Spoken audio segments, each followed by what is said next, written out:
Good morning. आज एक बहुत ही इम्पोर्टेंट और डेली यूजेस वाला वर्ब लेकर मैं आपके सामने आया हूं और मैं कोशिश करता हूं कि आपको मैं अच्छी तरह इसको डिफ़ाइन करूं, क्लियर करूं। और ये भी हमारी उम्मीद है आपसे कि अगर आप 2-4 मिनट जो भी समय लगे, अगर आप सामने कापी कलम रख कर इसको देखते हैं ताकि जो नई बातें आपके लिए हो वो आप नोट कर लें, ताकि फिर आप दोबारा उस नोट को देखें तो आपको याद आ जाए। इस हिसाब से अगर आप हमारा इस आज के सेशन को देखते हैं तो मेरे ख़्याल से आपका ये क्लास बहुत ही लाभदायक होगा और बार बार या ज़िंदगी में कभी भी दोबारा आपको इस चैप्टर को पढ़ने की ज़रूरत नहीं पड़ेगी, ये मेरा दावा है। इसलिए आप थोड़ा सा संजीदगी बनाए रखें और ध्यान से देखें कि आज हम लोग जो पढ़ने जा रहे हैं वो है यूज़ ऑफ वाज वेयर। इससे पहले क्लास में हम लोगों ने use of am is are पढ़ा था। मैं आपको दोबारा बता दूं, वाज वेयर और एम इज़ आर ये पाँचों का पाँचों अपना भाई है। एम इज़ आर निकला है वर्ब टू बी से और वाज वेयर भी निकला है वर्ब टू बी से, लेकिन am is are verb to be का पांचवा फॉर्म है और was were verb to be का सेकंड फॉर्म है, यानी भी टू है। इसलिए आपको अगर कोई पूछे कि एम इज़ आर या तो वाज वेयर कहाँ से निकला है, आप आसानी से बता देंगे कि ये टू बी से निकला है। लिहाजा आप थोड़ा ध्यान से देखें। हम लोग पिछले क्लास की तरह जिसमें हम लोग एम इज़ आर का यूज़ पढ़े थे, सेम वाज वेयर पढ़ेंगे। फ़र्क सिर्फ इतना है कि वो V5 था इसलिए प्रेजेंट में इस्तेमाल होता है और ये V2 है इसलिए पास्ट में इस्तेमाल होगा। इतना ही फ़र्क है, बाकी सब सेम है। अब आइए हम देखते हैं यूज़ ऑफ वाज वेयर। ये वाज वेयर का यूज़ हम लोग पढ़ेंगे। तो सबसे पहले हम आपको इसका स्ट्रक्चर बता देते हैं कि सब्जेक्ट प्लस वाज या वेयर प्लस ऑब्जेक्ट। अब ऑब्जेक्ट में क्या क्या इस्तेमाल हो सकता है ये भी हम आपको उस क्लास में बताए थे, फिर इसमें आप एक बार दोबारा देख लें, आप क्लियर हो जाएंगे। इससे पहले कि मैं आपको इस फॉर्मेट के तहत एग्जांपल दूं, आपको बता देना चाहता हूं कि ये वाज और वेयर कहां से निकला है। तो बेस फॉर्म टू बी है, टू बी। ये टू बी से निकला है। किससे निकला है? ये बी से निकला है। इसको बेस फॉर्म बोला जाता है, बेस फॉर्म। यहीं से V1 फिर V2 फिर V3 फिर V4 और V5। तो B का V1 होता है B और V2 होता है वाज वेयर। यही हमारा आज का क्लास का मेन मकसद है। फिर V3 हो जाता है बिन और V4 हो जाता है V1 में ING जोड़ के V4 यानी ING वाला फॉर्म, और पांचवा है M इज़ आर। इसके बारे में हम लोगों ने पढ़ चुका है। अभी हम लोग डिस्कशन करेंगे वाज और वेयर का। तो आपको बता दूं कि वाज सभी सिंगुलर सब्जेक्ट के साथ इस्तेमाल होगा। सभी सिंगुलर सब्जेक्ट मतलब काम करने वाला जब अकेला होता है, उसको सिंगुलर सब्जेक्ट कहते हैं। लेकिन ये बेसिक सेंटेंस है। इस बेसिक सेंटेंस में ऑब्जेक्ट जिसके बारे में बताएगा वही सब्जेक्ट होगा। इसलिए इस बात को आप कंफ्यूज मत रहें कि आई वाज अ चाइल्ड, तो यहाँ पर चाइल्ड आई का ऑब्जेक्ट है। ऑब्जेक्ट तो है, लेकिन ये चाइल्ड किसको डिफाइन करता? आई को। इसलिए यहाँ पर बेसिक सेंटेंस हम लोग पढ़ रहे हैं, पिछले क्लास से हम लोग बताते हुए आ रहे हैं। तो बेसिक क्लास में ऑब्जेक्ट जिसका डिफाइन करता है वही सब्जेक्ट होता है। तो यहाँ पर हम लोग वाज के बारे में समझते हैं। वाज सभी सिंगुलर सब्जेक्ट के साथ होता है। सभी सिंगुलर सब्जेक्ट मतलब ही, शी, इट, किसी का नाम ले लिए, रानी, पॉजिटिव प्रोनाउन के साथ इस्तेमाल कर सकते हैं, सॉरी पॉजिटिव एडजेक्टिव के साथ। माई ब्रदर, इस तरह करके योर ब्रदर, हिज सिस्टर, कुछ भी आप इस्तेमाल करें, यानी सिंगुलर होना चाहिए। इसके साथ इस्तेमाल होगा कौन? वाज। और वेयर किसके साथ इस्तेमाल होगा? वेयर सभी प्लूरल सब्जेक्ट के साथ, जैसे we, you, they,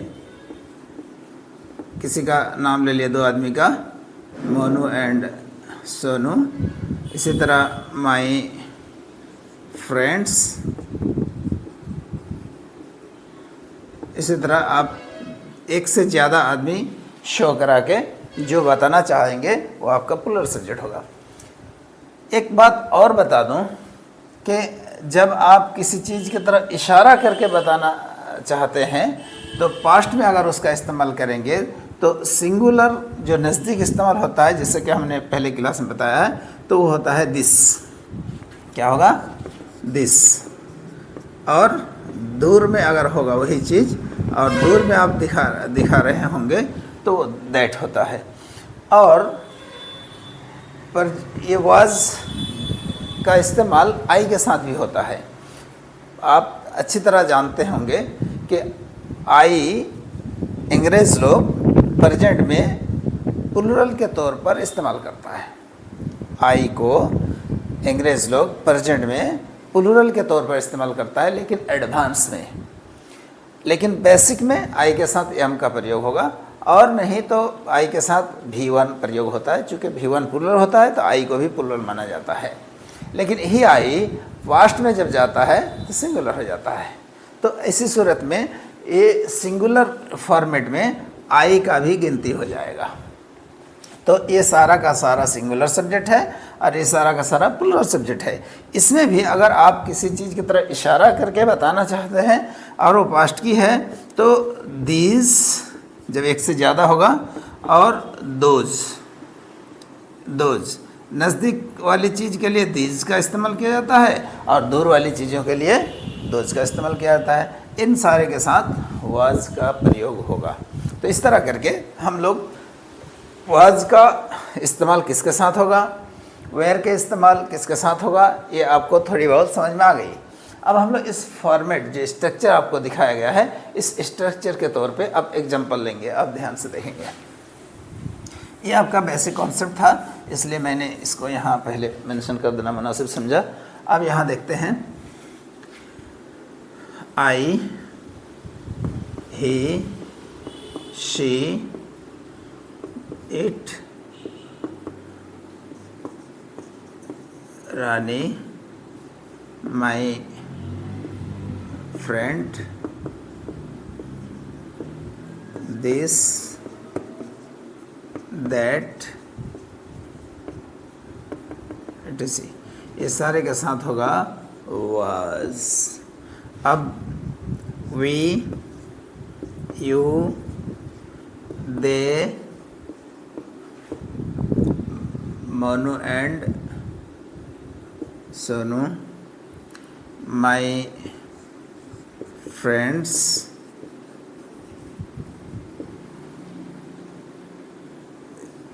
these, those, इस सारे के साथ होगा वेयर। वाज का मतलब होगा था या तो थी, और वेयर का मतलब होगा थे। अब नॉर्मली आप इतना कह सकते हैं कि मैं था, कैसे बोलेंगे? I was. आप थे, यू वेयर। हम लोग थे, वी वेयर। वह था, ही वाज। वह थी, सी वाज। यह था, इट वाज। वह था, दैट वाज। यह था, दिस वाज। इस तरह करके मोनू था, मोनू वाज। मेरा भाई था, माई ब्रदर वाज। इसी तरह मेरे भाई लोग थे, माई ब्रदर्स वेयर। आप लोग थे, यू वेयर। वही लोग थे, दे वेयर। इस तरह करके आप इस्तेमाल करेंगे। अब क्या थे, कहाँ थे, कैसे थे, किस तरह थे, इसके लिए हम लोग ऑब्जेक्ट इस्तेमाल करेंगे। ज़रूरत पड़ने पे आप ऑब्जेक्ट इस्तेमाल करेंगे, नहीं तो यहीं से अगर आपकी बात पूरी हो जाती है तो ये भी एक सेंटेंस हो गया। अब हम लोग चलते हैं यहाँ पर। यहाँ पर हम लोग इस्तेमाल करेंगे ऑब्जेक्ट को नाउन के तौर पर। जैसे I was a child, I was a child, CHILD, मैं बच्चा था। She was a child, he was a child, we were children. अगर यहाँ प्लूरल वाला फॉर्म इस्तेमाल करेंगे तो वहाँ नाउन में, अगर नाउन इस्तेमाल करते हैं तो नाउन भी प्लूरल फॉर्म में होना चाहिए। तो चाइल्ड प्लूरल फॉर्म होता है चिल्ड्रेन, चिल्ड्रेन। इस तरह करके हम लोग बच्चे थे, वी वेयर चिल्ड्रेन। आप लोग बच्चे थे, यू वेयर चिल्ड्रेन। आप बच्चे थे, यू वेयर चिल्ड्रेन। वे लोग बच्चे थे, दे वेयर चिल्ड्रेन। इस तरह करके हम लोग इस्तेमाल करेंगे ये नाउन। प्रोनाउन भी इस्तेमाल कर सकते हैं। मिसाल के तौर पे मैं वहाँ था, आई वॉज देयर। आप यहाँ थे, यू वेयर हेयर। वे लोग यहाँ थे, दे वेयर हेयर। आप लोग वहाँ थे, यू वेयर देयर। मैं वहाँ था, आई वॉज देयर। सोनू यहाँ था, सोनू वॉज हेयर। इस तरह करके हम लोग हेयर देयर का भी इस्तेमाल कर सकते हैं प्रोनाउन के तौर पे, कि हेयर यहाँ के लिए और देयर वहाँ के लिए। इस तरह करके हम लोग छोटा छोटा सेंटेंस बना सकते हैं। तो ये नाउन फॉर्म हो गया। इसके बाद एडजेक्टिव फॉर्म होता है। एडजेक्टिव फॉर्म में क्या होगा, ये हो गया आपका नाउन फॉर्म, नाउन या तो प्रोनाउन, ये एडजेक्टिव फॉर्म होगा। एडजेक्टिव में क्या होता है, किसी भी नाउन या प्रोनाउन की जब विशेषता बताई जाती है, अच्छाई या बुराई बयान किया जाता है, तो अंग्रेजी का एक ऐसा शब्द जिससे किसी नाउन या प्रोनाउन की अच्छाई या बुराई का पता चले, उसको एडजेक्टिव कहा जाता है। तो अब बताइए, मैं लंबा था, आई वॉज टॉल। मैं मजबूत था, आई वॉज ब्रेव। मैं बहादुर था, आई वॉज ब्रेव। मैं तेज़ था, आई वॉज इंटेलिजेंट। मैं अच्छा था, आई वॉज गुड। आप अच्छे थे, यू वेयर गुड। वे लोग अच्छे थे, दे वेयर गुड। हम सब अच्छे थे, वी वेयर गुड। ये पास्ट की बात होगी, इसलिए पर यहाँ लगा हम लोग देते हैं गुड। इसी तरह रेडी, हम लोग तैयार थे, वी वेयर रेडी, हम लोग तैयार थे। इसी तरह बैड इस्तेमाल कर सकते हैं। इसी तरह आप कह सकते हैं कि we were happy, we were happy, हम लोग खुश थे। तो इस तरह करके हम लोग एडजेक्टिव का इस्तेमाल कर सकते हैं। और किसका इस्तेमाल कर सकते हैं हम लोग यहाँ पर, हम लोग इस्तेमाल कर सकते हैं यहाँ पर प्रीपोजिशनल फ्रेज का। Prepositional phrase, prepositional phrase, PHRASE, prepositional phrase. जैसे प्रीपोजिशनल फ्रेज क्या होता है, किसी जगह में या सब्जेक्ट की कोई हालात दिखाना हो तो उस हालात को दिखाने के लिए या कहाँ पर है उसको दिखाने के लिए, कैसे हैं उसे दिखाने के लिए प्रीपोजिशन का इस्तेमाल वहाँ करना पड़ता है। जैसे मैं घर पर था, आई वॉज एट होम। मैं घर पर था।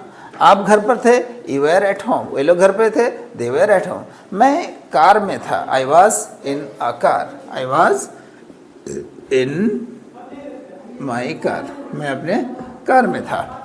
वह ट्रेन में था, ऐसे करके बोल सकते हैं। वह बस में था, ही वॉज ऑन द बस, ही वॉज ऑन द बस।